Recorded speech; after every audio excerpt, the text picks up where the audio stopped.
Break के बाद स्वागत है आपका। आप देख रहे हैं शेयर बाजार सबका अधिकार, जहां हम आपके सवालों का जवाब देते हैं।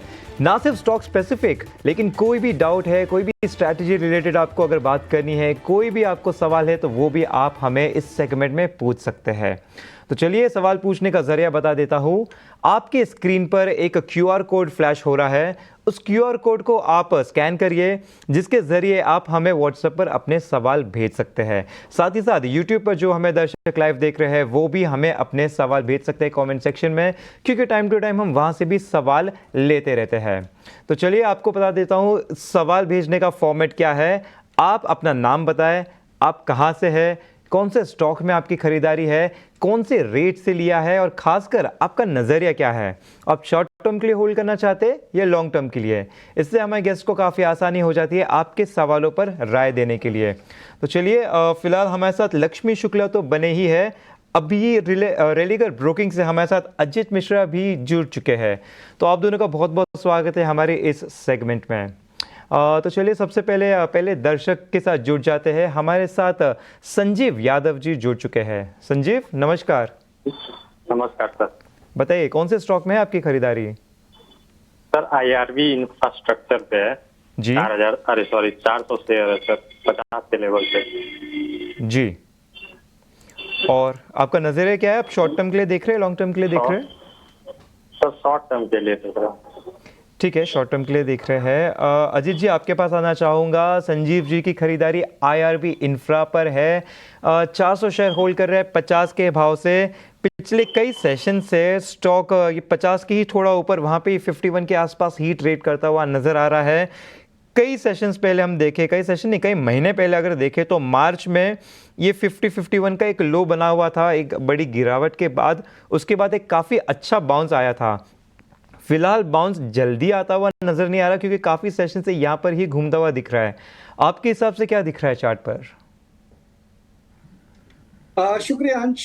बिल्कुल देखिए, यहाँ पे कहीं ना कहीं अभी भी नेगेटिव बायस ज्यादा हावी है। बिकॉज जितने भी सेशंस हुए हैं पिछले करीब 2 वीक्स में, सब में एक चीज ये है कि जितनी बार ये 53-54 के पास जाता है, वहां पे इसको एक प्रॉफिट टेकिंग, एक डिक्लाइन देखने को मिलता है।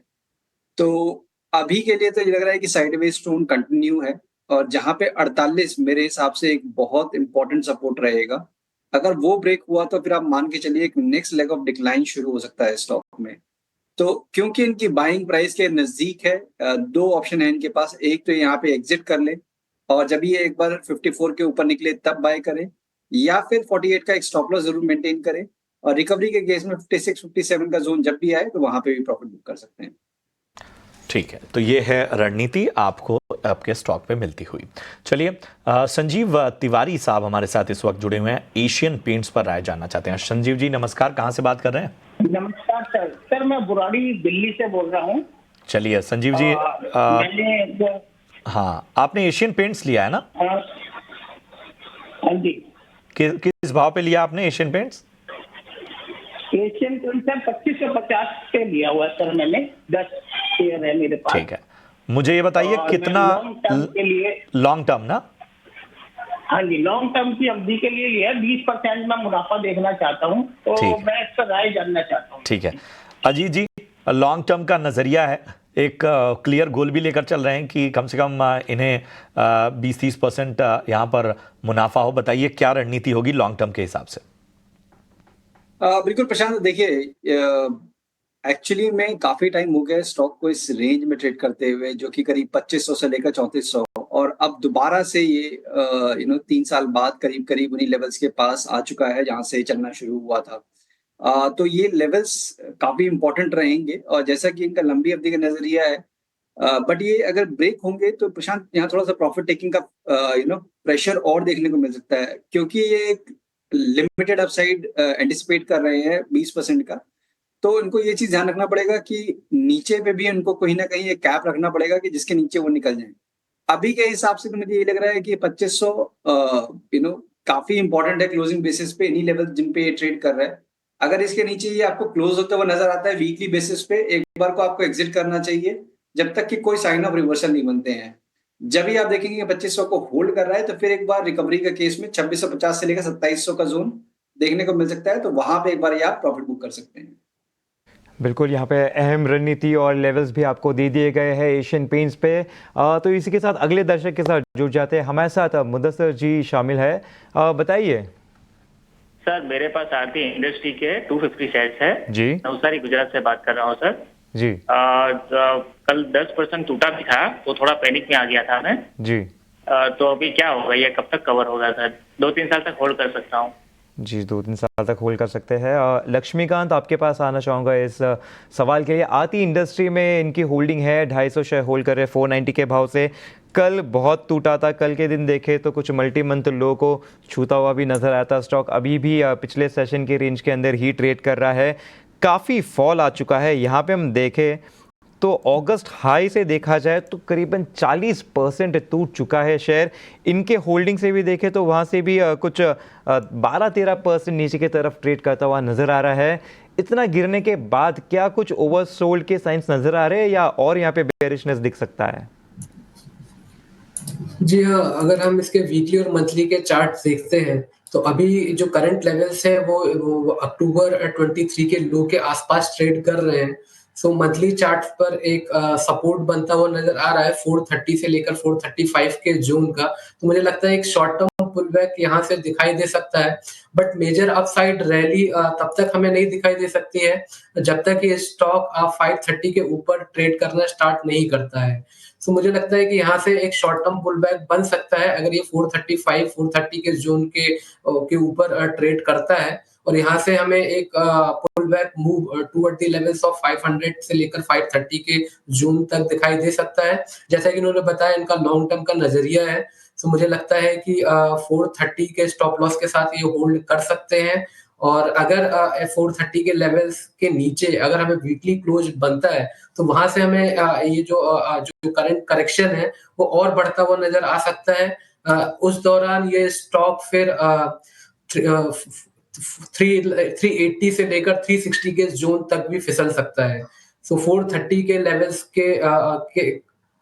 को जब तक ये होल्ड करता है तब तक ये बने रह सकते हैं, और 430 के लेवल्स के नीचे अगर क्लोजिंग होती है जो कि मंथली क्लोज होगा तो फिर वहां से उनको एग्जिट कर देना चाहिए। तो यहाँ पर आपको एक विशेष रणनीति के तहत स्टॉक में आगे बढ़ना होगा। बढ़ते आगे, हमारे साथ हमारे अगले दर्शक भी जुड़ चुके हैं। जी नमस्कार, अपना नाम बताएं। हेलो जी बताएं, अपना नाम बताएं, कहां से बात कर रहे हैं?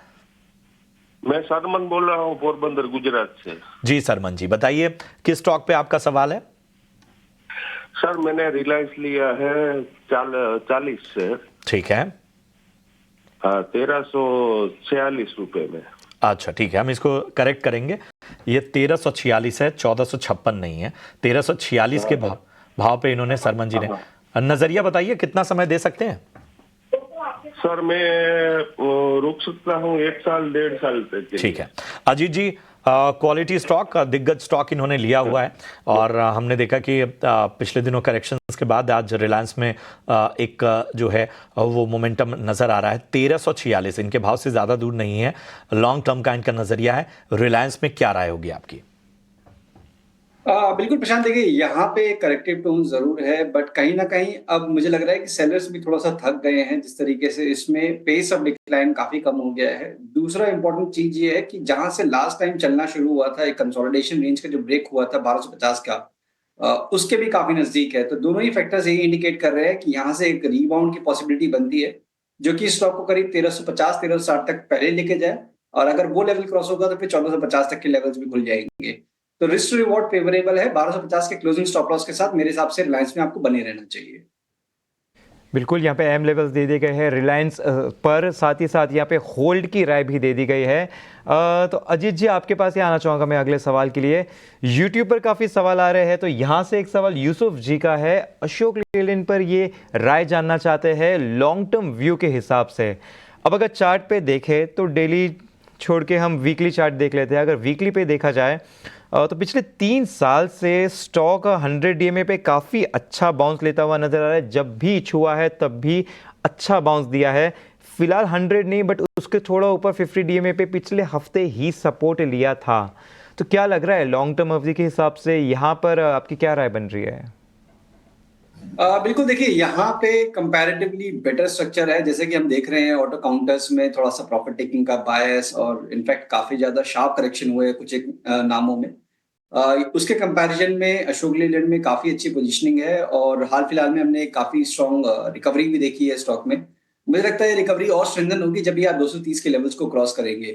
तो यहाँ पे मेरे हिसाब से बने रहना चाहिए आपको। अब 205 का एक क्लोजिंग स्टॉप लॉस मेंटेन करें और 230 के ऊपर आप 250 260 जो कि इसके रिकॉर्ड हाइस के जोन है, वहां तक के लिए आप इसको वेट कर सकते हैं।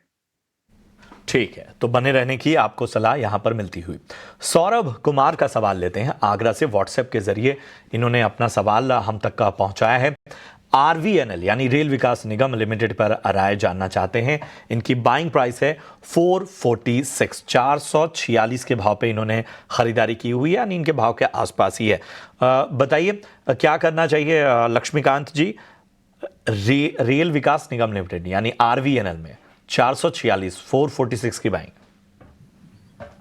जी, आरवीएनएल में ये स्टॉक अभी कुछ दिनों से साइडवेज मूवमेंट में ट्रेड कर रहा है। अपर साइड के जो लेवल्स नजर आ रहे हैं वो नजर आ रहे हैं 460 से लेकर 475 तक के, और जो निचले स्तर के लेवल्स नजर आ रहे हैं वो नजर आ रहे हैं 415 से लेकर 410। सो एक डिसाइसिव ब्रेकआउट एक्सपेक्टेड है। अगर 460 के ऊपर हमें एक डिसाइसिव ब्रेक थ्रू मिलता है तो वहां से स्टॉक अपर साइड की रैली ले सकता है, जो कि इस स्टॉक को पुश कर सकता है 520 से लेकर 540 के लेवल्स पर।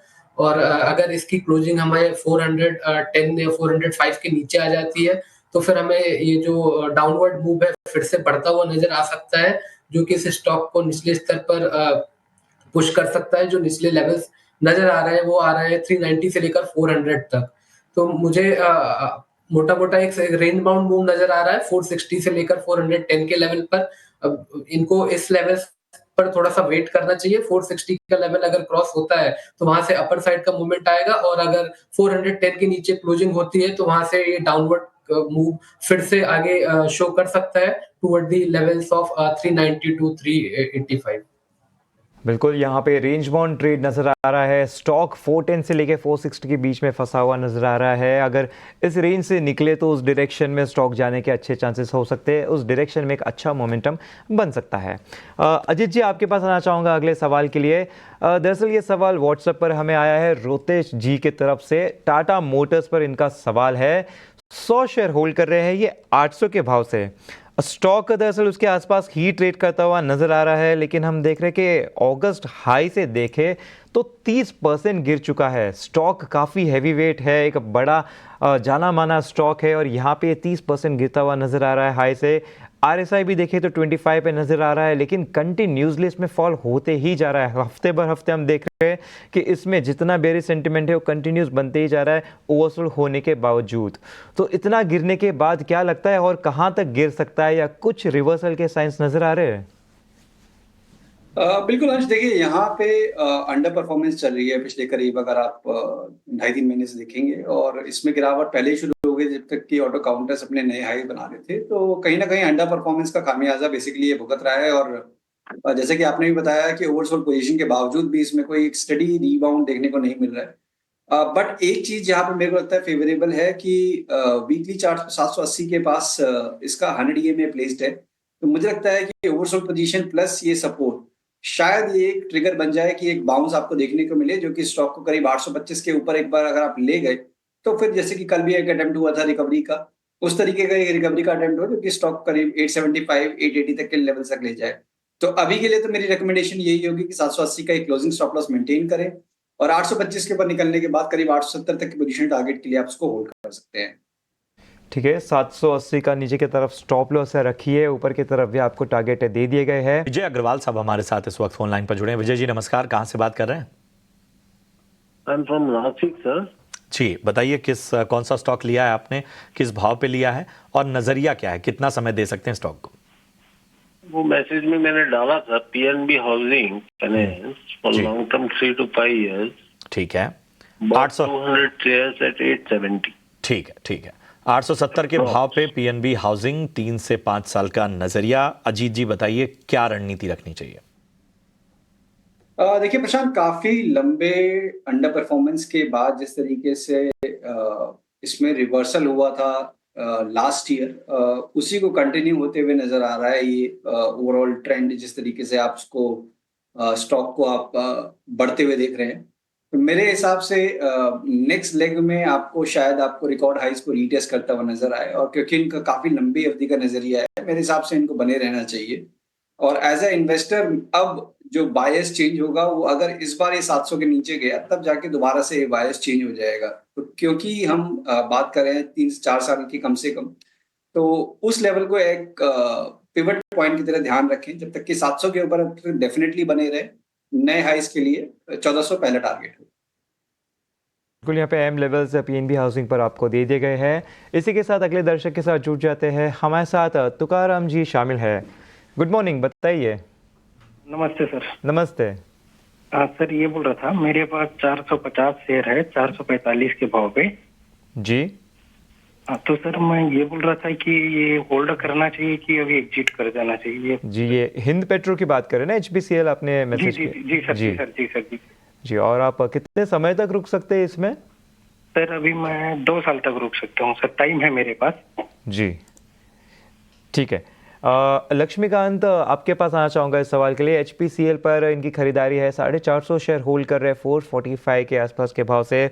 स्टॉक वहाँ से देखें तो काफ़ी अच्छा करेक्ट हो चुका है, कुछ 14-15% नीचे की तरफ ट्रेड करता हुआ नज़र आ रहा है। हालांकि 100 DMA के आसपास हम देख रहे हैं पिछले 10-11 सेशन से एक साइडवेज आ चुका है। गिरावट हो रही थी, गिरावट होते होते जैसे 100 DMA आया, कुछ 10 सेशन से वहाँ पर ही घूमता हुआ नज़र आ रहा है। तो क्या लग रहा है कि यहाँ पे जो एक साइडवेज जा रहा है, यहाँ से कुछ सपोर्ट बन रहा है, कुछ रिवर्सल के चांसेस है, या साइड जाके वापस नीचे जाने के व्यू बन रहे हैं यहाँ पर? जी ये स्टॉक जब इसने अपना हाई लगाया था 435, वहां से हमें एक अच्छा खासा करेक्शन देखने को मिला है। बट अगर हम पिछले कुछ दिनों का सेशन देखें तो वहां पर ये एक शॉर्ट टर्म बॉटम बनाता हुआ नजर आ रहा है 360 के लेवल्स के आसपास। तो मुझे लगता है कि 360 के लेवल्स 360 से लेकर 345 का एक अच्छा खासा सपोर्ट जोन है। तो यहाँ से एक पुल बैक मूव एक्सपेक्ट किया जा सकता है। और अगर ये स्टॉक आने वाले समय में 400 के लेवल के ऊपर क्लोजिंग देता है तो वहां से हमें फिर से स्टॉक 450 से लेकर 465 तक के लेवल शो कर सकता है। तो मुझे लगता है कि जब तक ये स्टॉक 360-345 के जोन के ऊपर ट्रेड करता है तब तक हम एक ब्रेक थ्रू एक्सपेक्ट कर सकते हैं 400 के ऊपर। वहां से स्टॉक में हमें अच्छा खासा स्ट्रेंथ दिखाई देगा जो कि स्टॉक को अपर लेवल तक पुश कर सकता है। तो इनको 360 के स्टॉप लॉस के साथ होल्ड रखने की सलाह रहेगी हिंद पेट्रो में। ठीक है। हमारे एक दर्शक हैं जिनका नाम है मनोज, और PNB पे राय जानना चाहते हैं, पंजाब नेशनल बैंक पे। इनकी खरीदारी की जो प्राइस है वो काफ़ी अच्छे स्तरों पे है। इन्होंने 29 रुपए के भाव पे खरीदारी की हुई है। तो बताएं अजीत जी, 29 रुपीज़ पे बाइंग की हुई है उन्होंने PNB में, और लॉन्ग टर्म इन्वेस्टर हैं, क्या राय होगी आपकी? देखिए काफी अच्छे लेवल्स पे बाइंग है, और ऑलमोस्ट 3 टाइम्स अभी तक स्टॉक यहाँ पे ट्रेड कर रहा है। एक करेक्शन के बाद भी अभी तक यहाँ पे उनको एक अच्छे प्रॉफिट्स बनते हुए नजर आ रहे हैं। देखिए प्रशांत, इस बार इम्पोर्टेंट ये हुआ है कि बैंकिंग में जिस तरीके से रिकवरी के अटेम्प्ट दिख रहे हैं, पहले क्या होता था कि प्राइवेट बैंक्स लीड करते थे, PSUs लास्ट लेग में आके आपको पार्टिसिपेशन दिखता था। बट इस बार थोड़ा सा उल्टा हो रहा है कि आप देख रहे हैं कि PSUs इनफैक्ट लीड कर रहे हैं कुछ केसेस में, जैसे कि SBI, bank of Baroda, Canara bank, PNB, इन सभी में आपको देखें कि अच्छा रिकवरी देखने को मिला है। तो मुझे लगता है कि डेफिनेटली इनको बने रहना चाहिए, क्योंकि ये लंबी अवधि के निवेशक हैं, और नेक्स्ट लेग में मुझे लगता है जब भी 115 के लेवल्स क्रॉस होंगे तो एक नए एक माइलस्टोन के लिए बेसिकली कभी 150 200 का जोन उसके अटेम्प्ट के लिए रहेगा, ये अगर लॉन्ग टर्म की हम बात करें तो डेफिनेटली बने रहना चाहिए। एक पिवट पॉइंट के लिए उनको 90 का लेवल ध्यान रखना चाहिए। जब तक कि ये इसके ऊपर क्लोज कर रहा है तब तक लॉन्ग टर्म का ट्रेंड पॉजिटिव साइड पे ही रहेगा। बिल्कुल बने रहने की सलाह यहाँ पे पीएनबी पर। तो चलिए इसी के साथ व्हाट्सएप पर हमें कई सवाल आ रहे हैं, वहाँ से भी ले लेते हैं। तो ये इंडियन ऑयल पर सवाल ले लेते हैं। लक्ष्मीकांत, आपके पास आना चाहूँगा। इंडियन ऑयल पर इनका सवाल है, 375 शेयर होल्ड कर रहे हैं 171 के भाव से। स्टॉक देखें तो वहाँ से काफ़ी टूट चुका है, 17-18% नीचे की तरफ ट्रेड करता हुआ नजर आ रहा है। एक बहुत ही अच्छा जो सपोर्ट कह सकते हैं 165 का था, जहाँ पे कई सारे मूविंग एवरेज थे 100, 50, 200, वो भी तोड़ता हुआ काफ़ी इसके नीचे आ चुका है। तो अजीत जी, आपके पास एक्चुअली आना चाहूँगा इस सवाल के लिए। यहाँ पर आपकी क्या राय बन रही है कि इतना टूटने के बाद नीचे कहीं पे सपोर्ट के कोई लेवल्स दिख रहे हैं? देखिए, जैसा कि ओएमसी में पहले भी बात कर रहे थे कि काफी ज्यादा पनिशमेंट ऑलरेडी हो चुकी है, एक ठीक ठाक correction from the record highs, beat IOC, HPCL, BPCL. यहाँ पे अब सपोर्ट के आप काफी नजदीक आ गए हैं। जैसे 128 का जोन है, वो काफी मेजर सपोर्ट है मेरे हिसाब से आईओसी में। और रिकवरी के केस में जब भी आप 145 को ब्रेक करेंगे तो 155, 160 तक के लेवल्स आपको देखने को मिल सकते हैं। तो मेरी राय ये होगी, क्योंकि आप सपोर्ट के काफी नजदीक हैं, एक्सट्रीम ओवरसोल्ड पोजीशन है, तो बने रहिए 128 के स्टॉप लॉस के साथ पोजिशनली, और 160 तक के पोजिशनल टारगेट्स जो कि आपको करीब महीना 1.5 महीने के अंदर शायद दोबारा से देखने को मिल जाए। ये है राय आपके स्टॉक पे। हमारे एक दर्शक हैं एनसीसी पे राय जानना चाहते हैं, मोहन नाम है इनका। 75 रुपीज़ पे इन्होंने एनसीसी का शेयर अजीत जी परचेज किया हुआ है। बताइए क्या रणनीति होगी। लॉन्ग टर्म का इनका भी नजरिया है, हालांकि इन्होंने समय नहीं बोला, लेकिन ये लॉन्ग टर्म इन्वेस्टर है। बिल्कुल बने रहना चाहिए प्रशांत। देखिए, काफी अच्छे लेवल्स पे इन्होंने इन्वेस्ट किया और उसका रिटर्न भी मिल रहा है। स्टॉक अभी भी अपने रिकॉर्ड हाइज के पास ही कंसोलिडेट कर रहा है। रिजल्ट्स काफी बेटर आए थे। जिस तरीके की मार्केट सिचुएशन अभी है उसमें भी ये होल्ड कर रहा है। तो सारे इंडिकेशन यही इंडिकेट कर रहे हैं कि आपको बने रहना चाहिए। 275 ये एक इमीडिएट पिवट पॉइंट है, अगर आप उसको कंसिडर करना चाहते हैं तो। अदरवाइज मुझे लगता है कि 360 ब्रेक होने के बाद 430, 440 तक के पोजिशनल लेवल्स इसमें आपने देखने को मिल सकते हैं एनसीसी में। तो बने रहने की राय होगी, 270 का एक स्टॉप लॉस जरूर ध्यान रखें। बिल्कुल अजीत जी, तो एक्चुअली समय सीमा हो चुकी है, लेकिन एक क्विकली एक स्टॉक आपसे डिस्कस करना चाहूँगा। सुभाष जी का सवाल है, बंधन बैंक पर 207 से इनकी खरीदारी है। स्टॉक अभी जहाँ पर ट्रेड कर रहा है 175 के आसपास। चार्ट पे देखें तो 170 का काफ़ी अच्छा लेवल नज़र आ रहा है। हम अप्रैल महीने से देख रहे कि यहाँ के आसपास से काफ़ी बड़े बड़े जंप्स दिए, कुछ 20-25% का भी स्टॉक उसके ही पास ट्रेड करता हुआ नज़र आ रहा है। एक क्विकली इसमें बता सकते हैं कि आपको क्या नज़र आ रहा है? देखिए अंश, एक अंडर परफॉर्मिंग काउंटर है। बिल्कुल 170 के पास आने के बाद एक बाउंस जरूर देखने को मिलता है, बट अगर आप इसी को कंपेयर करेंगे कि आपने अगर एचडीएफसी में, आईसीआईसीआई और एक्सिस में इन्वेस्ट किया होता है पूरे ड्यूरेशन पे, तो आपको किस तरीके के रिटर्न होते। तो मेरी राय ये होगी कि नुकसान हो रहा है, आप एक बार को नुकसान ले लीजिए। और जो भी हमने बात की कि प्राइवेट बैंकिंग मेजर्स में एचडीएफसी, आईसीआईसीआई, एक्सिस, इन तीनों में से जो भी आपकी प्रेफरेंस है उनके हिसाब से आप इसमें इन्वेस्ट कर सकते हैं। बिल्कुल, तो चलिए इतने ही सवालों को शामिल कर पाएंगे इस सेगमेंट में। जाने से पहले अजीत जी जरा डिस्क्लोजर बता दीजिए। Thank you. सो बेसिकली देखिए, जो भी स्टॉक्स हमने डिस्कस किए हैं, पर्सनली किसी में भी मेरी होल्डिंग नहीं है, बट हमारे क्लाइंट्स के पास पोजीशंस हो सकती हैं। बिल्कुल, बहुत बहुत शुक्रिया अजीत हमारे साथ जुड़ने के लिए। तो फिलहाल मुझे और प्रशांत को दीजिए इजाज़त, लेकिन आप बने रहिए ईटी नाउ स्वदेश के साथ। नमस्कार।